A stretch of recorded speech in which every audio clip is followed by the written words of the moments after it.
from the moment King Harald learned about the death of Ragdi Chebek on the newspaper, that's it. He lost it. He literally started bawling. He started crying because he was so remorseful and he could not believe it, and he literally abandoned his best friend and everything. And basically, as he learns of the news on a certain island on the seas.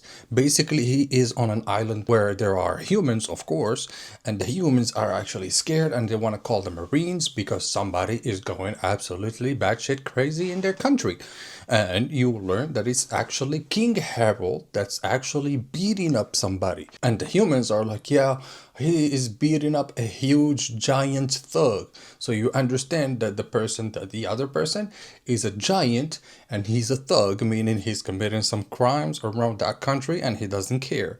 And for King Harold, that is a huge blasphemy. That is a huge criminal, that because no criminals should be allowed for him, and all the giants should really behave when they go to other countries and all of that, and they be visiting other countries. Like, they should not be terrorizing human beings and giving the bad image to the humans about giants, because now in the face of human beings, all of the giants are bad, and every time they see a giant person or whatever, they go like, oh no, we should protect ourselves, we should kill him or whatever. So there is that whole hostile environment throughout the world of One Piece that you can clearly see in between the giants and the humans in a way. And throughout whatever's going on in that island, basically King Harold is like, yo, woof, beating up on that thug and everything.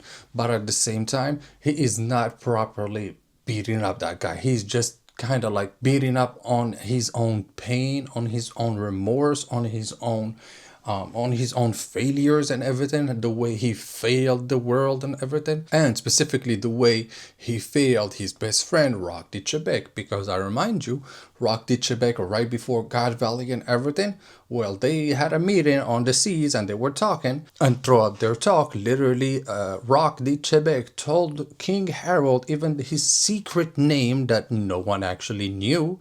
And his secret name, I remind you, is not actually Rock the Chebek, but Davy D. Chibek. So he's coming from the Davy Jones family and everything.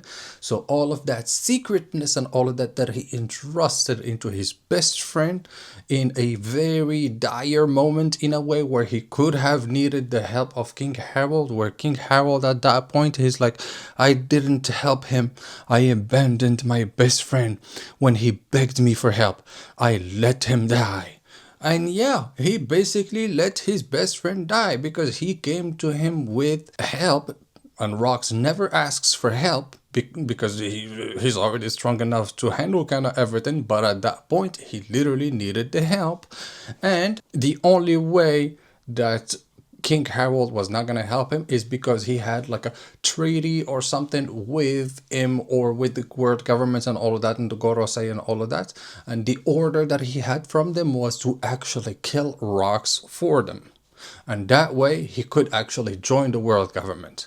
So by trying to maybe do that when they meet up before God Valley and they had a little fight and all of that, maybe he actually did try to kill him. Or before they even had a fight on Elbaf and they tried to kill each other because he was trying to get into the world government and everything. So I understand that you are trying to fight for a noble cause, but when that noble cause is even in the way of you and your best friend's way and all of that, like that's where that's when the question starts to become even bigger than what it is, and now you're actually really questioning those decisions or orders or whatever you actually get, because what's the counterpart of joining the world government? It's actually losing your best friend.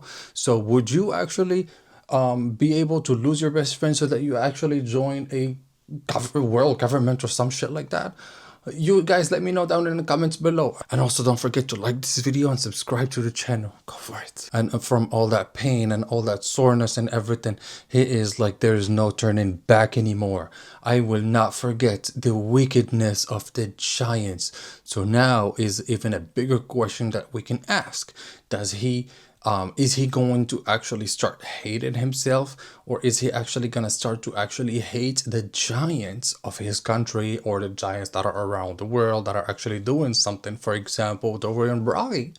You couldn't say that they were actually going around the world doing some shit. So now you're gonna tell me that he hates them too. They are basically his childhood friends. Basically. So that's where you start to see the failures of that undeniable way of thinking that someday might literally fuck with you in the future, Because right after that, we also have King Harald that actually came back to Elbaf to actually say something to his kids, Hajruddin and Loki, and he basically tells them, "Hey kids, I want you to actually work together, and I want you to actually make Elbaf, keep Elbaf the way it is." And he's basically telling his kids to work with Elbaf and keep Elbaf protected and secure and everything.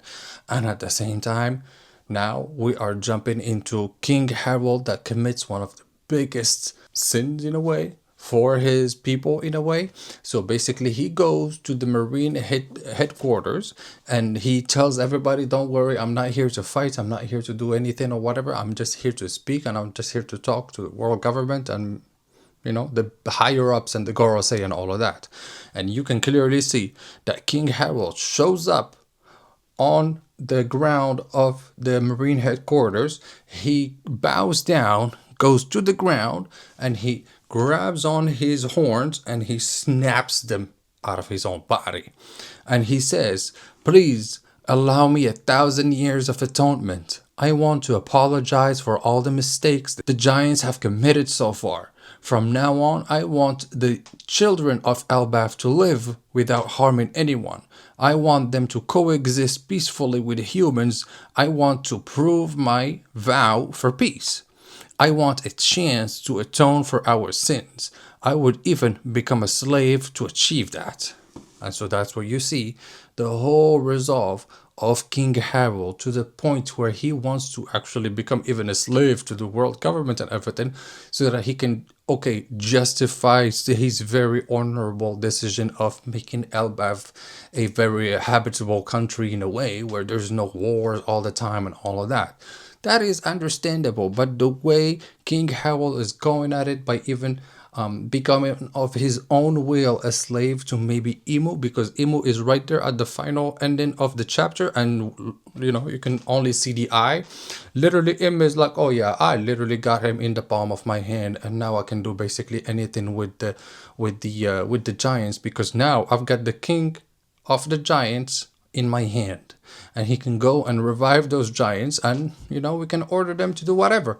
So that's where M is basically, that's it. You know what? I actually won. So how do we get the whole ending of how King Harald is gonna screw over M, the world government, and die at the end? I don't know yet how it's gonna go, but hopefully we get all of that information in the next chapters, hopefully. And on that note, guys, don't forget to like this video, subscribe to the channel, and let's talk about all of this in the comments below. Let's go.